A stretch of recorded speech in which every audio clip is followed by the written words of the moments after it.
पाकिस्तान में इमरान सरकार की मुश्किलें और बढ़ती जा रही हैं। इमरान खान के कई करीबी सांसद उनके विरोध में अब खड़े हो गए हैं और विपक्ष लगातार दबाव बढ़ाता जा रहा है। इस बीच पाकिस्तान पीपल्स पार्टी के अध्यक्ष बिलावल भुट्टो ने चेतावनी दी है कि अगर संसद में अविश्वास प्रस्ताव नहीं आया तो वो अपने सांसदों के साथ धरने पर बैठ जाएंगे। पाकिस्तान में इमरान सरकार के खिलाफ 28 मार्च को अविश्वास प्रस्ताव आना है। स्पीकर पीटीआई का कारकुन ना बने, स्पीकर बने, मुल्क का सोचे, जमहूरियत का सोचे, ओआईसी का सोचे और मंडे का सेशन फातिहा के बाद stop the orders of the day, stop the no confidence proceedings, फिर कोई ओआईसी का भी मसला नहीं होगा। और इस बीच पाकिस्तान के प्रधानमंत्री इमरान खान ने भी विपक्ष पर हमला बोलते हुए ट्वीट किया कि देश के लुटेरे और धोखेबाज एक जाल में फंस रहे हैं। इमरान खान ने कहा कि 27 मार्च को होने वाली रैली में विपक्ष को पता लग जाएगा कि पाकिस्तान की आवाम किसके साथ खड़ी है। लोगों को कभी ना कभी पता चलना था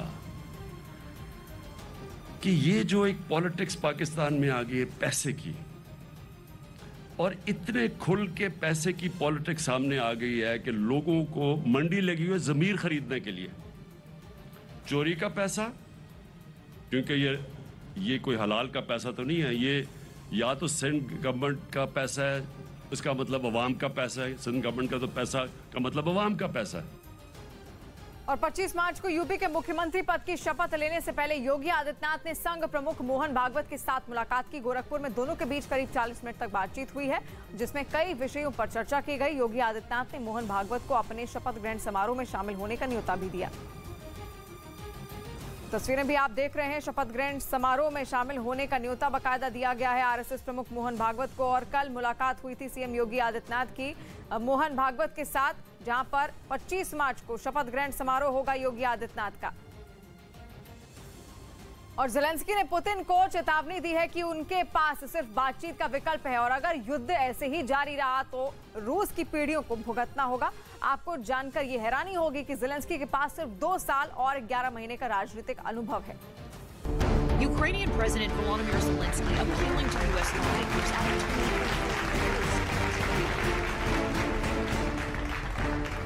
व्लादिमीर ज़ेलेंस्की दुनिया की सुपर पावर देशों के बड़े बड़े नेता ज़ेलेंस्की के लिए तालियां बजा रहे हैं।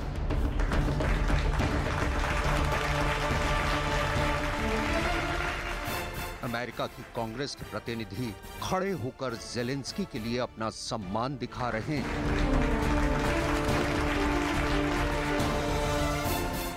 यूक्रेन और रूस के युद्ध में ज़ेलेंस्की ने जो जज्बा दिखाया है, उसके लिए ज़ेलेंस्की को अमेरिका की तरफ से यूएस कांग्रेस में बोलने का मौका दिया गया। और जब ज़ेलेंस्की का भाषण शुरू होने वाला था, तब तालियों से स्वागत किया गया। और जब ज़ेलेंस्की का भाषण खत्म हुआ, तब भी तालियों के साथ यूएस कांग्रेस ने ज़ेलेंस्की का इस्तकबाल किया। यूक्रेन आज टूट चुका है, बिखर चुका है, लेकिन यूक्रेन के पास ज़ेलेंस्की जैसा एक ऐसा लीडर है जो कि अपने हिम्मत और जज्बे की वजह से वर्ल्ड लीडर का रुतबा हासिल कर चुके हैं। आखिर अचानक कैसे एक कॉमेडियन और कलाकार इतना ज्यादा बड़ा नेता बन गया कि यूरोपियन यूनियन से लेकर अमेरिका की कांग्रेस तक उनकी तारीफों के पुल बांध रहे हैं। ज़ेलेंस्की की पूरी कहानी आप सुनिए।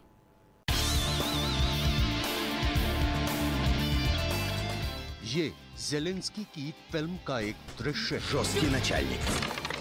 ज़ेलेंस्की ने कॉमेडियन के तौर पर अपना एक्टिंग करियर शुरू किया था। ये ज़ेलेंस्की की सुपरहिट फिल्म रिविस्की वर्सेस नेपोलियन की तस्वीर है, जिसमें ज़ेलेंस्की ने नेपोलियन की भूमिका निभाई थी।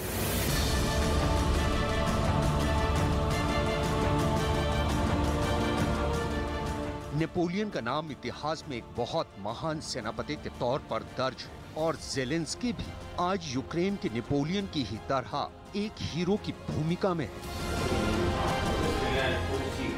कभी कॉमेडी के जरिए लोगों को हंसाने वाले ज़ेलेंस्की आज यूक्रेन के लोगों के आंसुओं को पोंछने का काम भी कर रहे हैं। इतना ही नहीं, ज़ेलेंस्की यूक्रेन को युद्ध में लड़ने के लिए उत्साहित करने का काम भी कर रहे हैं। 2 साल 11 महीने का राजनीतिक अनुभव रखने वाले ज़ेलेंस्की जिस तरह से युद्ध में यूक्रेन का नेतृत्व कर रहे हैं वो यकीनन किसी फिल्मी कहानी से कम नहीं है। 21 अप्रैल 2019 को ज़ेलेंस्की यूक्रेन के राष्ट्रपति बने और इस लिहाज से देखा जाए तो राष्ट्रपति का पद संभाले हुए उन्हें महज 2 साल 11 महीने का ही वक्त हुआ है। राजनीतिक अनुभव बेहद कम है। साल 2019 ये वो साल था जब ज़ेलेंस्की ने राजनीति में कदम रखा और इसी साल यानी कि 2019 को ही वो यूक्रेन के राष्ट्रपति बन गए।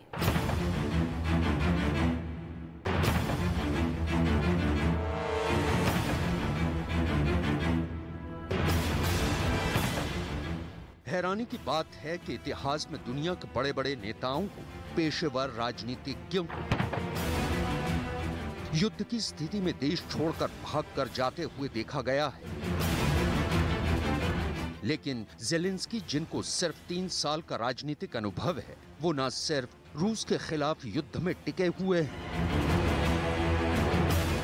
बल्कि पुतिन से ऐसा मोर्चा भी ले रहे हैं कि दुनिया की बड़ी बड़ी सुपर पावर्स ने दांतों तले उंगलियां दबा ली हैं।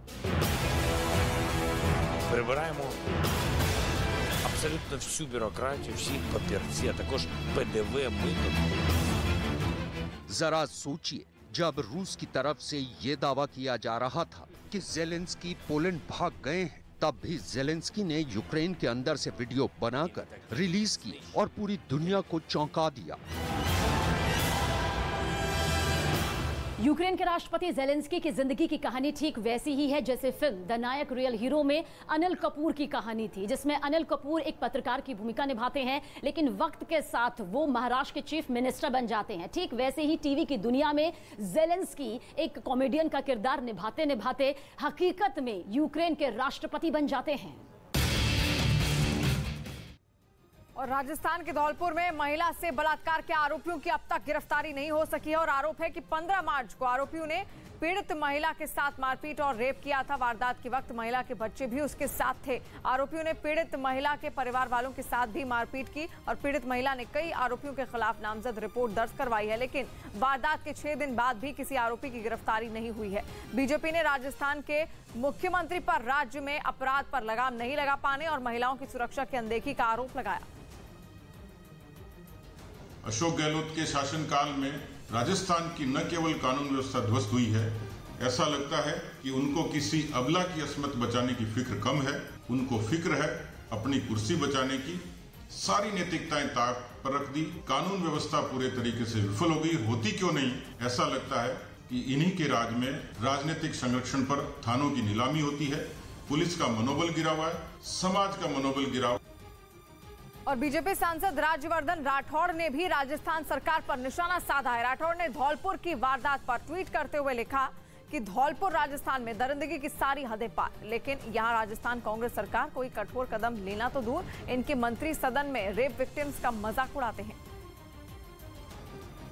वहीं यूपी में बीजेपी की बड़ी जीत के बाद अब विपक्षी दलों में बगावत शुरू हो गई है। राष्ट्रीय लोकदल के प्रदेश अध्यक्ष मसूद अहमद ने पार्टी के से इस्तीफा दे दिया है और मसूद अहमद ने पत्र के जरिए आरएलडी अध्यक्ष जयंत चौधरी पर चुनाव में टिकट बेचने का आरोप लगाया है। साथ ही आरोप लगाया कि समाजवादी पार्टी के अध्यक्ष अखिलेश यादव ने आरएलडी को कमजोर करने के लिए सीटों के बंटवारे में गड़बड़ी की। यूपी चुनाव में इस बार समाजवादी पार्टी और आरएलडी ने गठबंधन में चुनाव लड़ा था और जिसमें आरएलडी के सिर्फ 8 उम्मीदवार ही जीत दर्ज कर सके थे। जयंत जी से कह रहा था कि ये खेल खेल रहे हैं, आप देखिए, है कि नहीं बासी? तो उनकी जिम्मेदारी थी। देखते आप लोग देखते हैं, मुझसे ज़्यादा बैठने वाला कोई था नहीं, है कि नहीं बासी? ठीक से पार्टी चलाया। अब प्रदेश अध्यक्ष ही चुनाव नहीं लड़ेगा तो कैसा गठबंधन है भाई?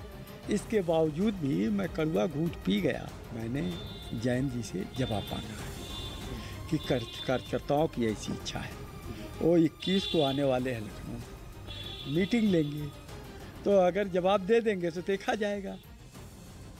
और राजस्थान के मुख्यमंत्री अशोक गहलोत के बेटे और राजस्थान क्रिकेट एसोसिएशन के अध्यक्ष वैभव गहलोत के खिलाफ धोखाधड़ी का केस दर्ज हुआ है। 6 करोड़ की धोखाधड़ी का एक केस महाराष्ट्र के नासिक में दर्ज हुआ है, जिसमें वैभव गहलोत समेत 15 लोग आरोपी बनाए गए हैं। सभी लोगों पर ई टॉयलेट का टेंडर दिलाने के नाम पर ठगी करने का आरोप है। मामला सामने आने के बाद से ही बीजेपी अब सीएम अशोक गहलोत पर हमलावर हो गई है। वहीं गौरव गहलोत ने अपने ऊपर लगे आरोपों को झूठा करार दिया। कांग्रेस की जो आज दुर्गति हुई है, उसमें एक सबसे बड़ा जो मुझे कारण समझ में आता है राजनीति में, कि ये पार्टी और इस पार्टी के नेता और इसके सारे परिवारजन इस देश को लूटने पर जिस ढंग से छूटे रहे, और उसके कारण से एक एक के बाद एक उजागर होता गया, और एक अच्छी भली पार्टी का आज जो दुर्गति हुई है कि उत्तर प्रदेश जैसे राज्य में केवल 2 नमूने रह गए हों, तो राजस्थान के गांधी को मेरे सवाल का जवाब देना चाहिए। अगले साल चुनाव है 2023 में, और जैसे जैसे चुनाव नज़दीक आएंगे, अभी तो ये आरोप प्रत्यारोप, मनगढ़ंत आरोप, मनगढ़ंत FIR ये सब चलती रहेंगी। जिस तरह से मीडिया के बंधुओं से ही मुझे मालूम पड़ा और जयपुर से मालूम पड़ा कि कोई इस तरह से महाराष्ट्र नासिक के अंदर ये FIR दर्ज हुई है, मुझे भी आधार मालूम पड़े, क्या आधार है, क्या बात है। और उत्तराखंड में नई सरकार बनाने को लेकर बीजेपी में मुलाकातों का दौर अब भी जारी है, और इसी सिलसिले में उत्तराखंड के CM पुष्कर सिंह धामी एक बार फिर दिल्ली पहुंचे हैं। धामी आज पार्टी के बड़े नेताओं से मुलाकात करेंगे। उत्तराखंड बीजेपी के अध्यक्ष मदन कौशिक में दिल्ली पहुंच गए हैं, और सूत्रों की माने तो कल 21 मार्च को उत्तराखंड में विधायक दल की बैठक हो सकती है, जबकि 22 मार्च को मुख्यमंत्री का शपथ ग्रहण समारोह हो सकता है। तो 22 मार्च को शपथ ग्रहण समारोह हो सकता है, लेकिन उससे पहले मुलाकातों का दौर लगातार जारी है और दिल्ली में लगातार कई बड़े नेता पहुंच रहे हैं। लेकिन इस बीच खबर यह भी है कि 22 मार्च को शपथ ग्रहण समारोह होगा, लेकिन उससे पहले की तैयारियां भी लगातार जोर शोरों पर हैं। और बिहार के बेतिया में डीजे चालक की मौत के बाद लोगों ने जमकर तांडव किया। लोगों का आरोप है कि पुलिस की पिटाई से डीजे चालक की मौत हुई है, और युवक की मौत के बाद गुस्साई भीड़ ने भारत नेपाल बॉर्डर के पास बलथर थाने में हमला बोल दिया और थाने को आग के हवाले कर दिया। उग्र भीड़ को देखते हुए सभी पुलिस वाले भी थाना छोड़कर भाग गए, और हालात पर काबू पाने के लिए कई थानों की फोर्स को बुलाया गया है। भीड़ को हटाने के लिए पुलिस ने हवाई फायरिंग भी की। हमारे गांव में डीजे बज रहा था, वो डीजे के गाड़ी चला रहे थे, जो डीजे पकड़ के लिए वहाँ से और लेकर थाने में लोग मारा, थाने में अटैक कर दिया। मर गया तो क्या किया, सारा गाड़ी में आग लगा दिया, थाने का स्टाफ लोग आग लगा के भाग गया। और पश्चिम बंगाल में एक बार फिर बीजेपी नेता पर हमले की खबर है। आरोप है कि रानाघाट से बीजेपी के सांसद जगन्नाथ सरकार की गाड़ी पर हमला हुआ और बमबारी की गई। मामला उत्तर 24 परगना के कल्याणी की है, जहां पर सांसद की गाड़ी के पिछले हिस्से के पास एक बम फटा और हमले में बीजेपी सांसद जगन्नाथ सरकार सुरक्षित हैं।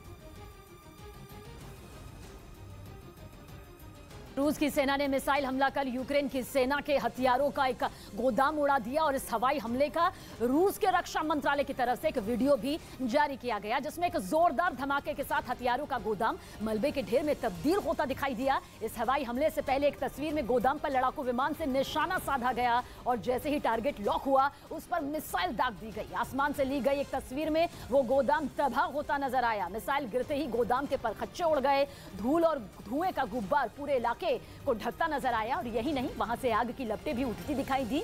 हालांकि रूस ने मिसाइल दागकर इस गोदाम को यूक्रेन के किस इलाके में उड़ाया, इसका पता नहीं चल सका। ब्रिटेन के रक्षा मंत्रालय ने दावा किया कि रूसी सेना ने यूक्रेन में वैक्यूम बॉम्ब का इस्तेमाल किया है। वैक्यूम बॉम्ब को फादर ऑफ ऑल बॉम्ब्स भी कहा जाता है, जो रूस के तर्कश में सबसे ज्यादा घातक हथियारों में से एक है, जिसके इस्तेमाल के बाद एक बड़ा इलाका मलबे के ढेर में बदल जाता है, जिंदगी का नामो निशान खत्म हो जाता है। यही वजह है कि फादर ऑफ ऑल बॉम्ब्स को रूस का ब्रह्मास्त्र भी कहा जाता है। ये एक ऐसा खतरनाक TOS-1 मल्टीपल रॉकेट लॉन्चर है, जिसके फटने के बाद तबाही आ जाती है। आग छोड़ते ताबड़तोड़ रॉकेटों की ऐसी बरसात जिसे देखकर दिल की धड़कनें तक थम जाएं। कुछ रोज पहले ही यूक्रेन ने यह दावा किया था कि रूस ने खार्किव शहर के एयरबेस को इसी बॉम्ब से निशाना बनाया था। मतलब रूस ने यूक्रेन को तबाह करने के लिए अपने सबसे खतरनाक बॉम्ब का इस्तेमाल कर दिया। एक ऐसा बॉम्ब जो लोगों के फेफड़ों में मौजूद ऑक्सीजन तक को सोख लेता है, जिससे लोगों का दम घुटने की वजह से मौत हो जाती है, और इसलिए इसे दम घोटू बम भी कहा जाता है। अगर यूक्रेन और ब्रिटेन के दावे में जरा भी सच्चाई है, तो फिर वहां के लोगों के लिए सबसे बड़ी खतरे की घंटी है, क्योंकि बमों का बाप कहे जाने वाला ये वैक्यूम बम परमाणु बम के बाद रूस का सबसे घातक हथियार है।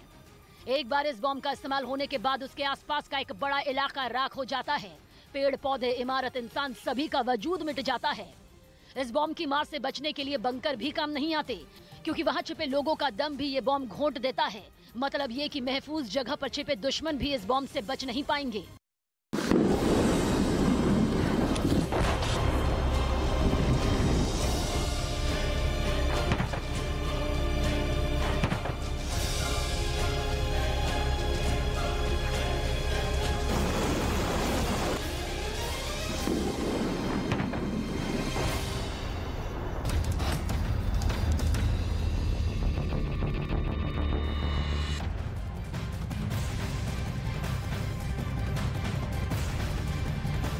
नमस्कार, स्वागत है आप सभी का। आप देख रहे हैं न्यूज 18 इंडिया। मैं हूं आपके साथ ऋतिका सिंह। दोनों देशों के बीच में महायुद्ध लगातार जारी है। आज 25वां दिन है और ऐसे में सवाल यही बना हुआ है कि आखिर इस पूरे महायुद्ध का भविष्य क्या कुछ होने वाला है।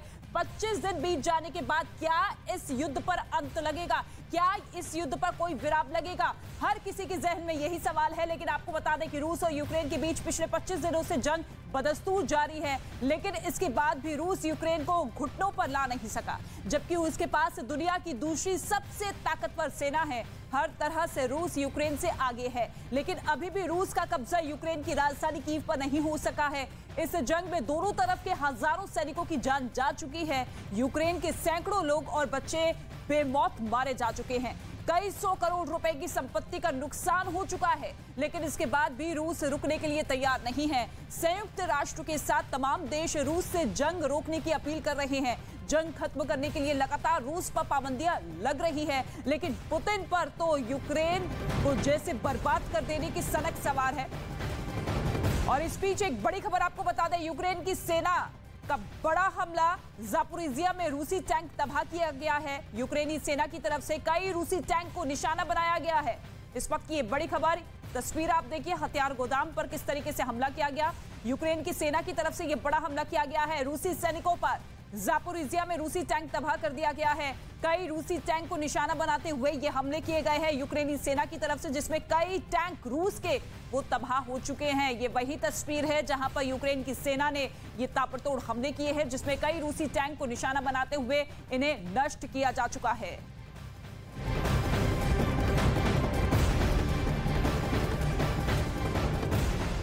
एक और बड़ी खबर आपको बता दें, यूक्रेन पर रूसी सेना के हमले तेज होते हुए दिखाई दे रहे हैं। हेलीकॉप्टर से यूक्रेनी सेना पर हमला किया गया है। रूस ने हमले का वीडियो भी जारी किया है। इस हमले में यूक्रेन को भारी नुकसान पहुंचा है। हेलीकॉप्टर से यूक्रेनी सेना पर हमला किया गया और ये वीडियो खुद रूस की तरफ से जारी किया गया है। लाइव फायरिंग का ये वीडियो आप देखिए, किस तरीके से यूक्रेनी सेना पर रूस के ये हेलीकॉप्टर हमला करते हुए नजर आ रहे हैं। आसमान से लगातार ताबड़तोड़ हमले रूसी सेना की तरफ से, जिसका वीडियो खुद रूस की तरफ से जारी किया गया है कि यूक्रेनी सेना पर किस तरीके से हमले यहां पर रूस की सेना करती हुई दिखाई दे रही है।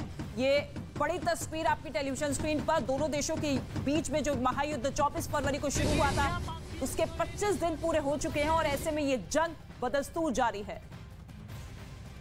तो रूस और यूक्रेन के बीच युद्ध 25 दिन से जारी है। रूसी सैनिक यूक्रेन के शहरों पर हमला कर रहे हैं, जिसमें शहर दर शहर तबाह हो रहे हैं। रूस के सैनिक यूक्रेन फतह करने के लिए नई रणनीति अपना रहे हैं। रूसी सैनिक यूक्रेन के हथियार गोदामों को निशाना बना रहे हैं, जिसका वीडियो भी रूस की ओर से जारी किया गया है। युद्ध में रूस के भी करारा जवाब उसे मिल रहा है। यूक्रेन ने जापोरिजिया में रूस की 60 से ज्यादा बख्तरबंद गाड़ियां और KA-52 हेलीकॉप्टर को तबाह करने का दावा किया है। इसके साथ ही मेरिटोपोल इलाके में यूक्रेन की सेना से बड़ी चूक हो गई। रूसी सेना पर किया गया मिसाइल हमला मिस हो गया है। ये 5 तस्वीरें आप देखिए और इसके साथ ही आपको बता दें कि रूस को यूक्रेन से जोड़ने वाले रेलवे पुल को यूक्रेन की सेना ने उड़ा दिया है। यूक्रेन का दावा है कि इस रास्ते पर रूस लगातार यूक्रेन में मौजूद अपनी सेना को हथियार भेज रहा था और इसीलिए उसने पुल को ध्वस्त कर रूस के सप्लाई चेन को काट दिया है, जिसका एक वीडियो खुद यूक्रेन की सेना ने जारी किया, जिसमें रेलवे पुल को गिराने के लिए एक साथ 2 बड़े धमाके होते दिखाई दिए। धमाके इतने जोरदार थे कि कई किलोमीटर दूर तक भी उनकी आवाज सुनाई दी और ब्लास्ट के बाद वहां से काफी ऊंचाई तक आग की लपटों के साथ धुएं का गुबार उठता नजर आया। इससे पहले यूक्रेन के कुछ फौजी उस रेलवे पुल के नीचे बम फिट करते दिखाई दिए। इसके बाद उसे डेटोनेटर की मदद से उड़ा दिया गया, जिससे पुल पूरी तरह से ध्वस्त हो गया। यूक्रेन ने दावा किया कि इस रेलवे पुल को धमाकों के जरिए उड़ाकर उसने रूसी सेना को मिलने वाली रूस से मदद के रास्ते को बंद कर दिया।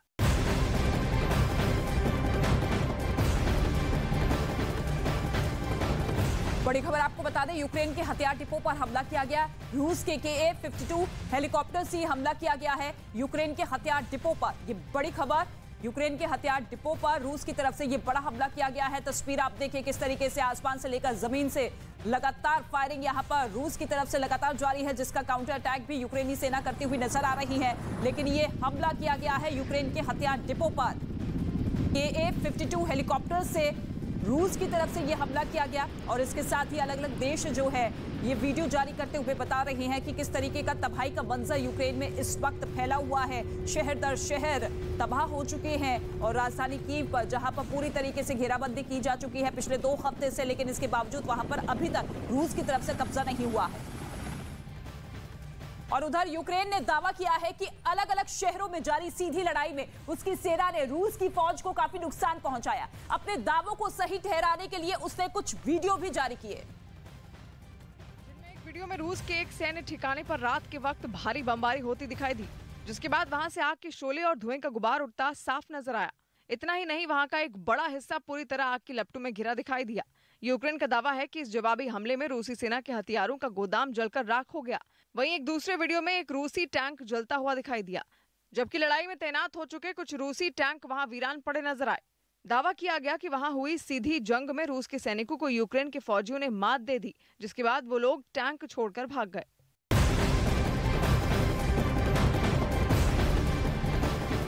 बड़ी खबर आपको बता दें कि यूक्रेन का हथियारों का गोदाम तबाह किया गया रूस की तरफ से। रूसी सेना ने गोदाम उड़ा दिया है, एक के बाद एक किस तरीके से यूक्रेन के हथियारों के गोदाम को उड़ाने की ये मंशा रूस की तरफ से साफ दिखाई दे रही है। और एक और हथियारों के गोदाम पर हमला किया गया रूस की तरफ से, जिसका वीडियो खुद रूस की तरफ से जारी किया गया, जिसकी कुछ तस्वीरें भी सामने आई, जिनमें एक तस्वीर में स्टील फैक्ट्री से धुएं का गुब्बार उठता दिखाई दिया। बताया गया कि रूस के हवाई हमलों में फैक्ट्री के कई अहम हिस्सों को भारी नुकसान पहुंचा, जबकि एक दूसरी तस्वीर में लोग रूस के इन हमलों से बचने के लिए शहर छोड़कर सुरक्षित जगहों की ओर जाते नजर आए। शहर की सड़कों पर गाड़ियों की लंबी कतारें दिखी। कमोवेश कुछ यही हाल रिहायशी इलाकों का भी रहा। ज्यादातर इमारतें रूस के हमलों में जलकर राख हो गईं और कई तो खंडहर में तब्दील हो गईं।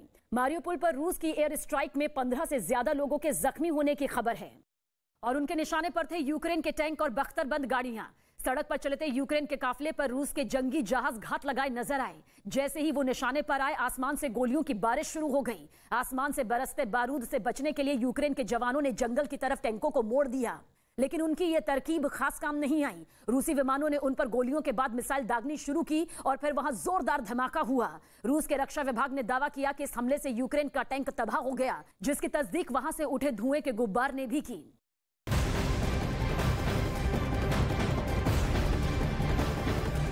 यूक्रेन युद्ध पर एक बड़ी खबर सामने आ रही है। पिछले 24 दिनों से जारी जंग में अब रूस ने अपनी महाविनाशक हाइपरसोनिक मिसाइल्स का इस्तेमाल शुरू कर दिया है और खुद रूस के रक्षा मंत्रालय ने इस युद्ध में पहली बार लंबी दूरी तक मार करने वाली इस हाइपरसोनिक मिसाइलों से हमला करने की पुष्टि की है, जिसके जरिए किए गए हवाई हमलों में उसने यूक्रेन की सेना को भारी नुकसान पहुंचाने का दावा किया और हमलों से उसके सैन्य ठिकानों को ध्वस्त करने की तस्वीरें भी जारी की गई, जिनमें मिसाइल फटने से वहां बड़े धमाके होते हुए दिखाई दिए।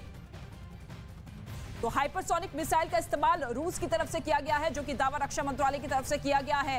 हाइपरसोनिक मिसाइल जो कि बेहद घातक, खतरनाक और शक्तिशाली मिसाइल माना जाता है, जिसका इस्तेमाल अब रूस कर रहा है ताकि बड़े पैमाने पर नुकसान यहां पर यूक्रेन को पहुंचाया जाए।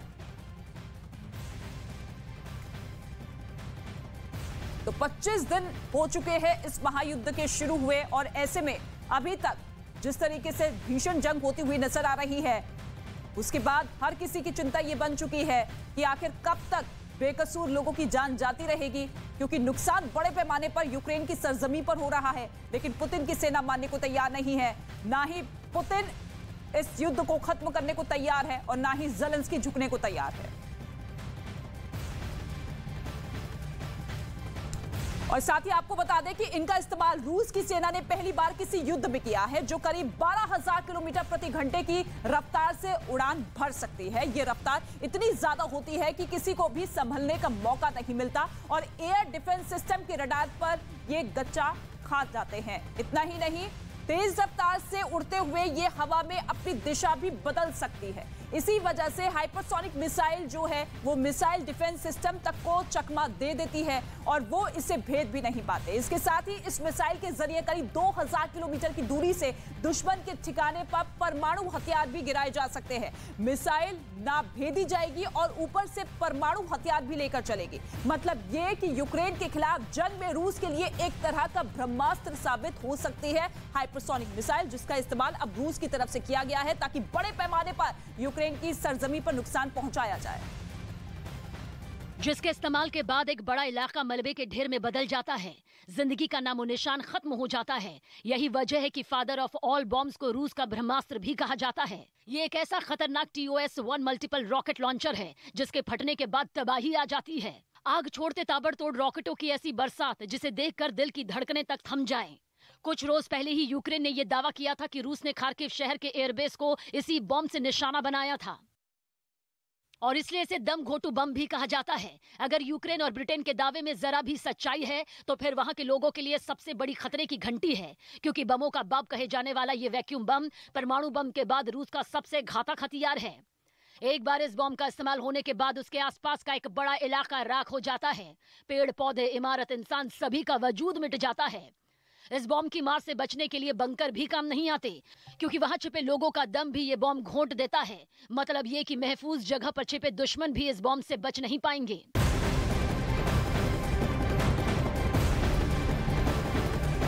और इस वक्त एक बड़ी खबर आपको बता दें, रूस के यूक्रेन पर बड़े हमले लगातार जारी है। पूर्वी यूक्रेन में कीव के पास हमला किया गया है रूस की तरफ से। इमारत पर हमले में 2 बच्चों की मौत हुई है। ये बड़ा हमला रूस की तरफ से किया गया जिसमें 2 बच्चों की मौत हुई है, साथ ही एक महिला की भी मौत हुई है इस हमले में महिला की बेटी भी घायल हुए है। 2 बच्चों की मौत, एक महिला की मौत और एक लड़की घायल हुई है। रूस और यूक्रेन के हमले लगातार जारी है। आज 25वां दिन है और ऐसे में ये जंग और ज्यादा घातक होती हुई, जिसने कजाकिस्तान के लॉन्च पैड से लेकर उड़ान भरी। रूस के सबसे शक्तिशाली रॉकेट में एक सोयूज ने काउंटडाउन खत्म होते ही तेज रोशनी उठी और रॉकेट आसमान की तरफ बढ़ चला। Let's work in space together. बताया गया कि इसमें मौजूद 3 रूसी अंतरिक्ष यात्री स्पेस स्टेशन पर पहले से ही मौजूद अमेरिकी यात्री मार्क वेंडी की जगह लेंगे, जो 30 मार्च को धरती पर वापस लौट जाएंगे।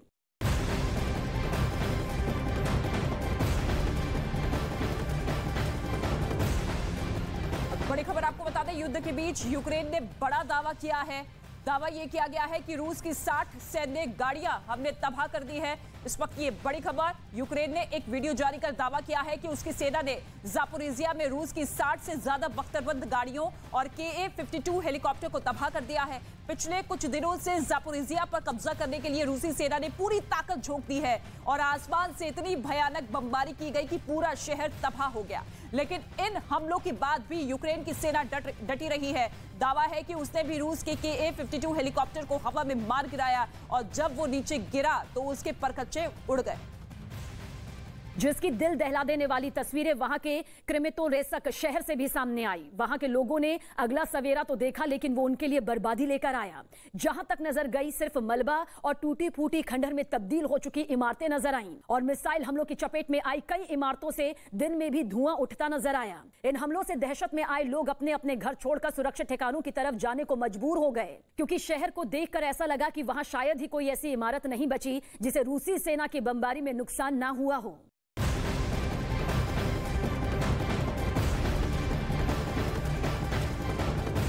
रूस और यूक्रेन के बीच युद्ध का आज 25वां दिन है। रूस और यूक्रेन की सेना के बीच कई इलाकों में भीषण जंग जारी है। इसी बीच यूक्रेन की सेना की ओर से एक वीडियो जारी किया है जिसमें रूस के टैंक को यूक्रेनी सेना ने जेवलिन मिसाइल से उड़ा दिया है। वीडियो में यूक्रेन के 3 सैनिक दिखाई दे रहे हैं और कुछ दूरी पर उन्होंने एक रूसी टैंक को निशाना बनाकर मिसाइल से हमला किया, जिसके बाद रूसी टैंक के परखच्चे उड़ गए।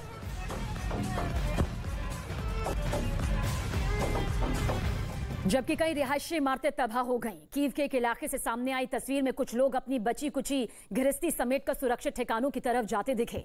अपने घरों को छोड़ते वक्त इन लोगों की आंखें नम हो गईं।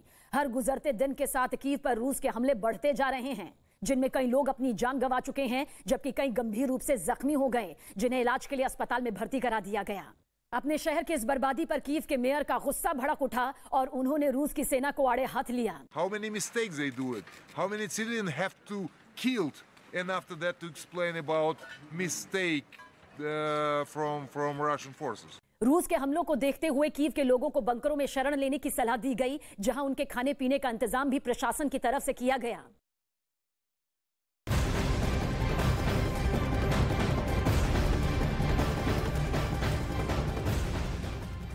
यूक्रेन जंग पर यह बड़ी खबर सामने आ रही है। दोनों देशों के बीच में युद्ध लगातार जारी है। आज 25वां दिन है और रूस के यूक्रेन पर जबरदस्त हमले जारी है।